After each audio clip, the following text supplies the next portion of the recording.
கொடைக்கானல் வரும் சுற்றுலா பயணிகளை குறிவைத்து தடை செய்யப்பட்ட மெத்தபெட்டமைன் எனும் போதைப் பொருட்களை விற்று வந்த கும்பல் தேனி போலீசாரிடம் சிக்கியுள்ளனர்.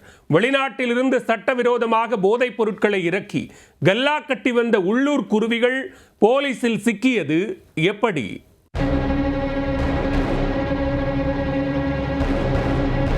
தடை செய்யப்பட்ட போதைப் பொருட்களை தரம் பிரித்து பக்காவாக பேக் செய்து விற்று வந்தவர்கள்தான் இவர்கள்.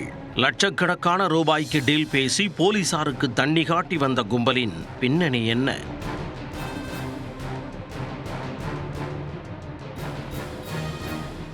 தேனி மாவட்டம் பெரியகுளம் அருகே உள்ள புதுப்பட்டி பிரிவில் சந்தேகத்திற்கிணங்க வந்த கேரள பதிவெண் கொண்ட காரை தடுத்து நிறுத்தி அதிகாரிகள் சோதனை நடத்தினர். காரில் சர்வதேச சந்தையில் புழக்கத்தில் இருக்கும் இந்திய அரசால் தடை செய்யப்பட்ட 50 கிராம் எடையுள்ள மெத்தபெட்டமைன் என்ற போதைப்பொருள் இருப்பது கண்டறியப்பட்டது. அப்பொழுது காரில் இருந்து 4 கேரளாவைச் சேர்ந்த சல்மான் என்பவர் அங்கிருந்து தப்பி ஓடினார்.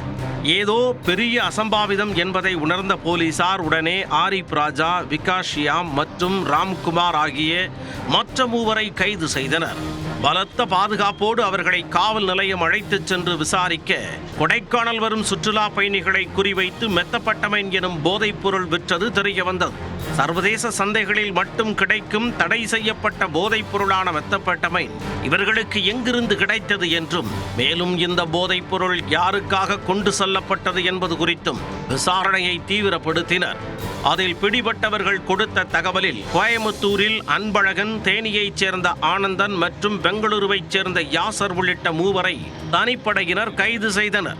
அவர்களிடம் இருந்து 1,25,000 ரூபாய் மதிப்பிலான 35 கிராம் எடையுள்ள மெத்தபெட்டமைன் மற்றும் தலா 1 கிராம் எடையுள்ள கொக்கைன் மற்றும் LSD ஸ்டாம்ப் ஆகிய போதைப் பொருட்கள் கைப்பற்றப்பட்டன. மேலும் இவர்களுக்கு நோகன் என்ற நபர் ஆன்லைனில் பணம் பெற்றுக்கொண்டு மெத்தபெட்டமைன் சப்ளை செய்தது தெரிய வந்தது. அவரை பிடிப்பதற்கு தனிப்படை போலீசார் பெங்களூரு விரைந்துள்ளனர். இது தவிர தப்பியோடிய கேரளாவைச் சேர்ந்த சல்மானையும் தேடி வருகின்றனர். தொடர் விசாரணை மேற்கொள்ளப்பட்டு வரும் நிலையில் கொடைக்கானல் வரும் சுற்றுலா பயணிகளுக்கு மெத்தபெட்டமைன் எனும் தடை செய்யப்பட்ட போதைப் பொருட்களை விற்று வந்த கும்பல் போலீசில் சிக்கியது உள்ளூர் வாசிகளை கிரங்கடித்துள்ளது. முக்கிய குற்றவாளிகள் சிக்கினால் மட்டுமே ஸ்லீப்பர் செல்லாக செயல்படும் மெகா கும்பல் குறித்து வெட்ட வெளிச்சமாகும்.